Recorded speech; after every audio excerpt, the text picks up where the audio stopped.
Hour now, and we're learning a lot more now about the terror arrest in the state of Texas. As you may have heard, investigators have charged a 20-year-old college student who was originally from Saudi Arabia. Actually, that's his nationality. It's a bomb plot. The Department of Justice reports he had a list of potential targets, and on that list was, among other things, the home of former President George W. Bush. And this is the suspect. We're told he's a student at a small college near Lubbock, Texas. Investigators claim he purchased chemicals and equipment to make a bomb and kept detailed emails and journals about his plans. Investigators say the suspect also discussed his desire for violent jihad and martyrdom. The reports indicate this was a very fast-moving case. The FBI reports that it received the first tips at the beginning of this month and closed in within weeks. The suspect is due in court tomorrow on charges that he attempted to build and use a weapon of mass destruction. Let's take it all to the judge now. Fox News senior judicial analyst, Judge Andrew Napolitano, the host of Freedom Watch on the Fox Business Network. This is a solid piece of work here. Yes, and the this to which you're referring is the affidavit signed by an FBI agent, which was presented just a few days ago to a federal judge in order to induce the judge to sign an arrest warrant. The affidavit is clearly enough to induce a judge to sign an arrest warrant. You would have signed one. I would have signed an arrest warrant on this basis. There is enough probable cause to believe that the FBI let him go just about as far as he could go, so he had committed the elements of the crime of attempt, but he hadn't gotten to the point where he harmed anyone. If the case turns out to be just as it is related in that affidavit, it is a textbook case in which the Federal Bureau of Investigation did exactly as it's supposed to do. Catch the bad guy with the goods in his hands, but before he pulls the trigger.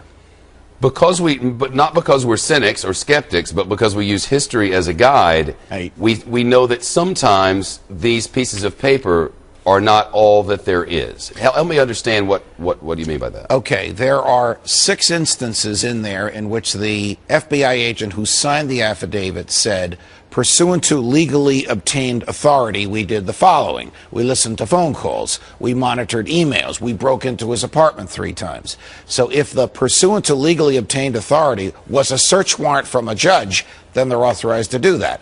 If they instead authorized themselves to do it, which the Patriot Act permits, but the Constitution does not, then they can only use the evidence that they obtained against him for intelligence purposes, not for prosecution purposes.